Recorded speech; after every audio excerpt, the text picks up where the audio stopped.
Now to a Target 12 investigation. A $25 million project in Warwick that's been decades in the making is expected to wrap up this year. City leaders say homeowners in the Bayside neighborhood will all soon have access to the sewer line. Target 12 investigator Kate Wilkinson examines the roadblocks the project has faced.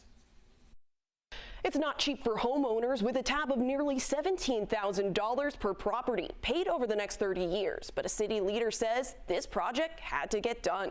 With the arrival of spring in Warwick's Bayside neighborhood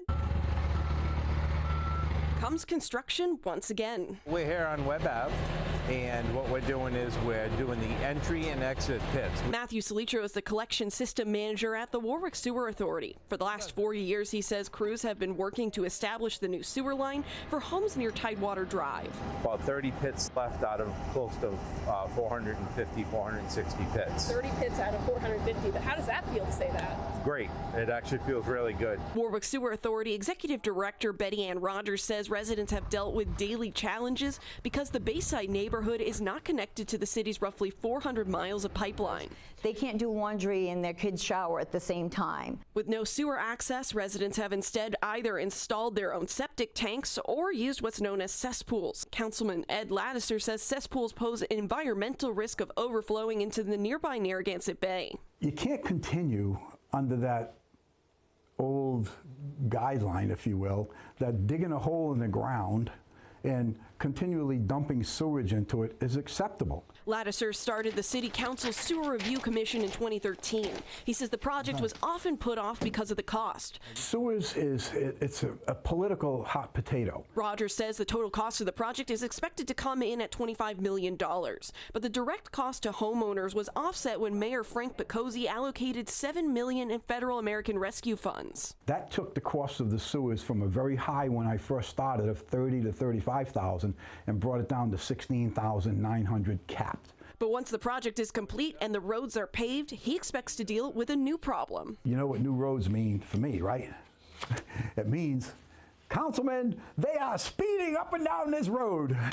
Okay, we'll deal with that. Coming up new at 6, we take you underground to show you how the city used engineering to avoid artifacts from the Narragansett tribe that were buried underneath.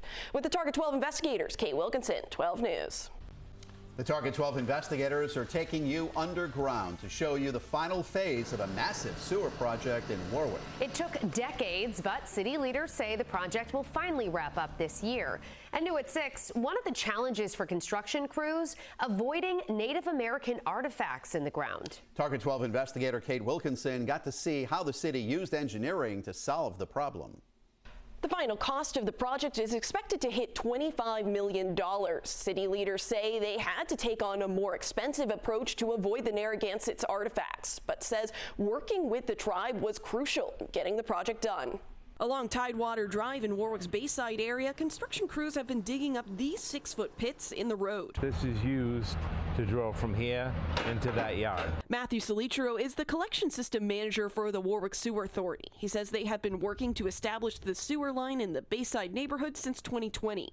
Councilman Ed Lattiser says the lack of sewers in the area has had a daily impact on residents. I can't do a wash and have my dishwasher running at the same time because the cesspool overflows. Besides the cost, Lattiser says one of the biggest challenges was figuring out what to do with the artifacts from the Narragansett tribe that are buried in the ground. How can you help us to get it done? We need to get it done, but we need your help to do it. Narragansett medicine man John Brown confirmed the tribe has been part of continual talks with the city of Warwick on the sewer project and has had a member of the tribe present during construction. Salitro says they have found artifacts, but says they have been taking steps to avoid disturbing them. Because we want to leave everything in situ, right where it lays, and that's it.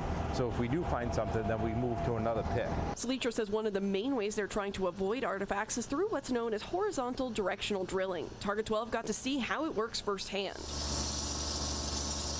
where these 6-foot deep pits in the road are used to go under utility lines and artifacts and establish a connection to each property. You don't need a conventional excavator with a trench.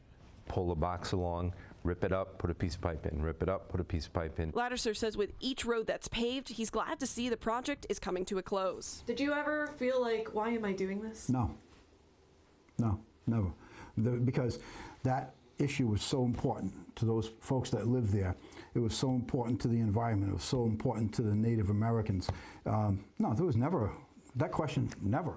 The project is expected to cost residents nearly $17,000 per property, paid over 30 years. That means homeowners can pay about $50 a month with simple interest. With the Target 12 investigators, Kate Wilkinson, 12 News.